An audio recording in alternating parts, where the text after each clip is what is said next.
So you've decided you want to become a security analyst, but are feeling confused or overwhelmed on where to start. Don't worry, in this video we will create a step-by-step plan to map out your successful journey. Have you heard of the 90-10 rule? Imagine 100 folks have been watching this series and they want to become security analysts. They take some of the steps on the journey to improving their finances and freedom by learning about the industry. How will you stand out in that pack of 100?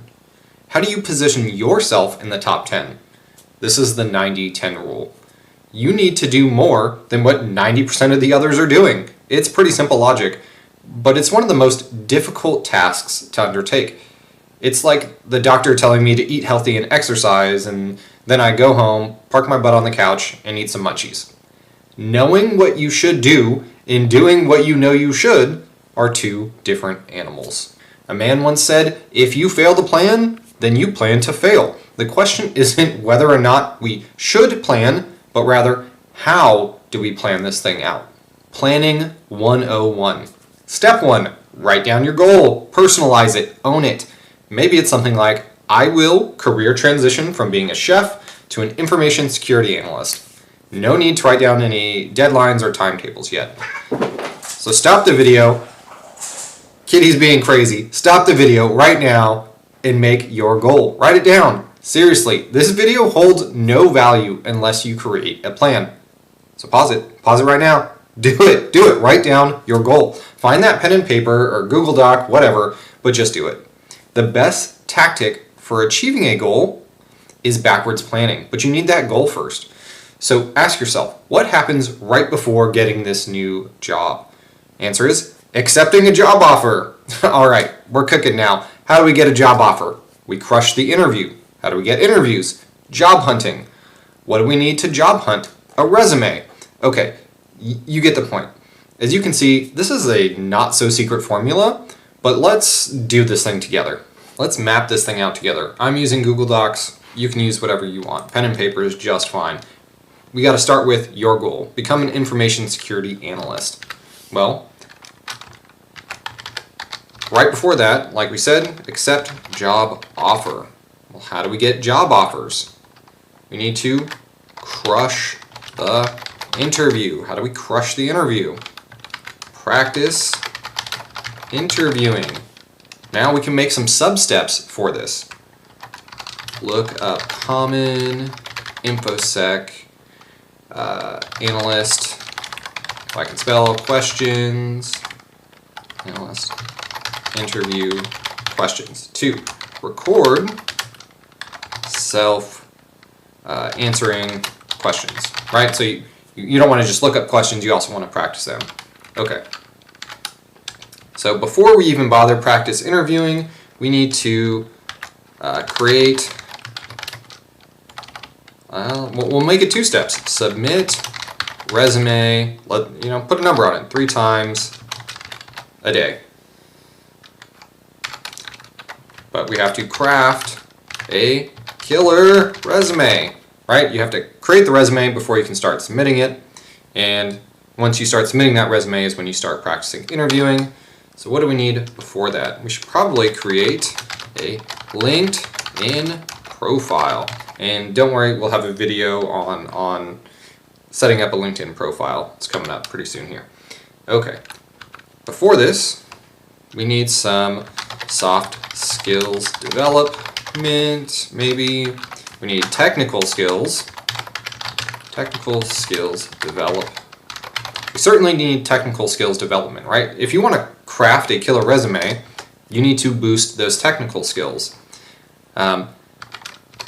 So obviously not everything on this list will necessarily go on the resume, but to boost your technical skills can be everything we talked about in those videos. Books, podcasts, certifications, freemium, training, projects, CTFs, volunteering.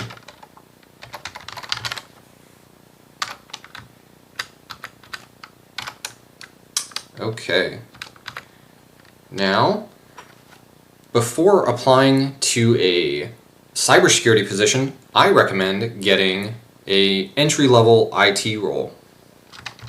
Land entry-level IT role. So basically you would just recreate this entire thing, but put entry-level IT here instead, and then you kind of go through this process again to become an information security analyst. So you might have 2 of these, keep that in mind. I'll just take this out for now, but it really depends on where you're at. Okay, so what do we need? How do we get technical skills development? Well, finish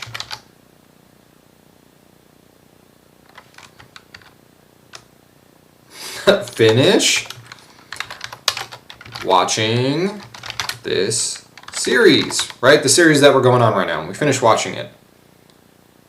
What do we do before that? Like, subscribe, comment down below. Boom. Checkmate. Okay. So now, really the biggest piece that you're probably worrying about is the technical skills development, right? We got to do this, but we need to do this.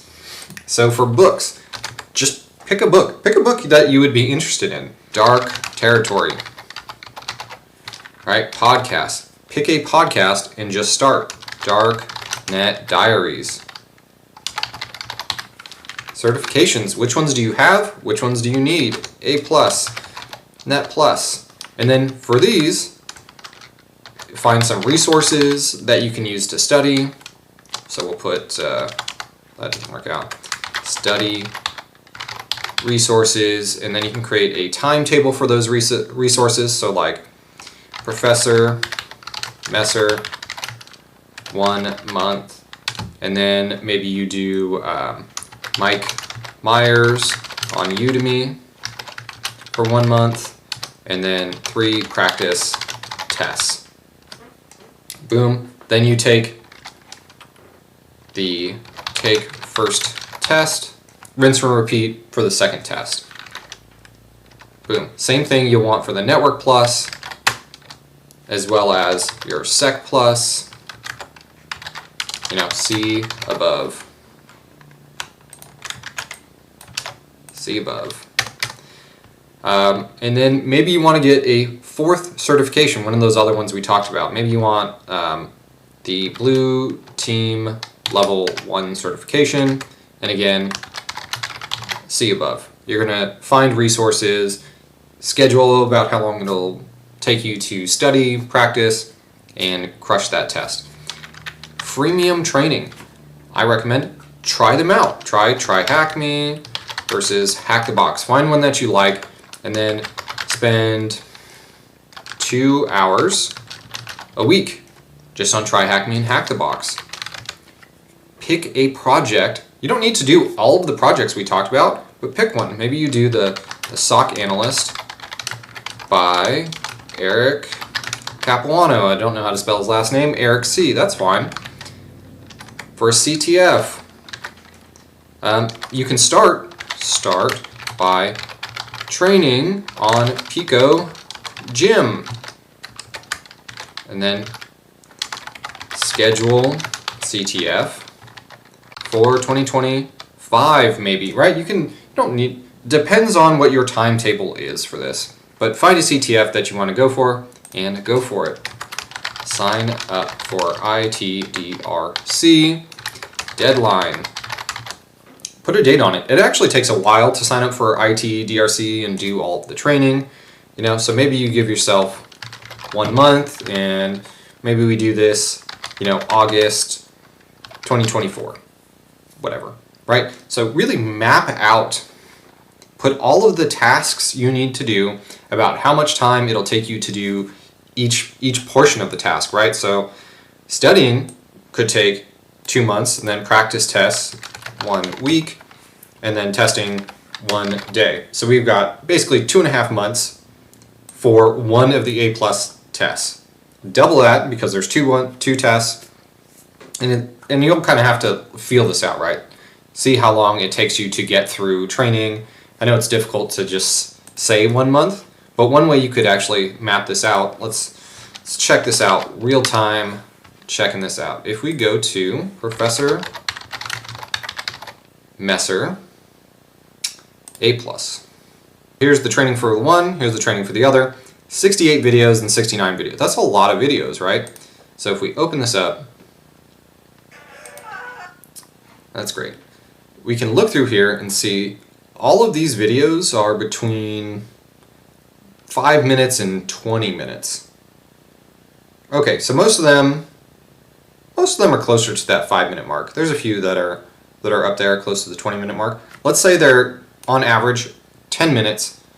68 videos in 10 minutes is 680 minutes, right? So how long would it take you to watch that? And I would watch Professor Messer at like 1.5, 2.0 speed. So you can just pull up a calculator and say, okay, 680 minutes, but I'm going to watch that. Let's say I watch it at 2.0 speed, so it's actually only 340 minutes. And I can spend 30 minutes a day. That's the amount of time I have, 30 minutes a day. It's only going to take just over 11 days to get through that content then. Maybe give yourself a buffer because you can't go every single day, but that will really help you figure out how much time you need to dedicate to getting through a resource. Now note, that's just time to watch the videos. Like if you're pausing and taking notes, expect it to take a little bit longer. I would err on the side of giving yourself a little bit of a cushion rather than just saying, nope, it needs to be done in 11 and 1/3 of a day. Give yourself, maybe 15 days or 20 days. That way, if you get it done earlier, great. But if you didn't, you're not stressed out and not pushing back your entire timeline with things. Map out the whole thing, all of the resources you need, what you need to do, the order in which you want to do them, and personalize it. You're all starting off at different points, you all have different backgrounds, so you need to figure out what works best for you. But once you have this map, well then it's easy. Then it's not pressure of, oh, what do I need to do? I've got like 10, 20, 30 things I know I need to prepare for, but I'm not sure where to start. That's a lot of stress. Once you map it out, there's no more stress. It's like, oh, today I'm going to listen to an audiobook. I'm going to listen to a chapter in Dark Territory, and then I'm going to watch 3 Professor Messer videos. So once you create that master plan, no more stress because you just map out what you're going to do for each day, and you will get there. You will get there. You can do this. Go ahead and drop your plan into the comments below. Writing it down and putting it out there is the best way to start. You breathe life into actions by sharing them. And feel free to ask me questions. Up next, we've got a quick one on personal development where we look at building soft skills. Technical skills are necessary, but you'll want soft skills to crush those interviews. So thanks for watching, and I'll see you in the next one.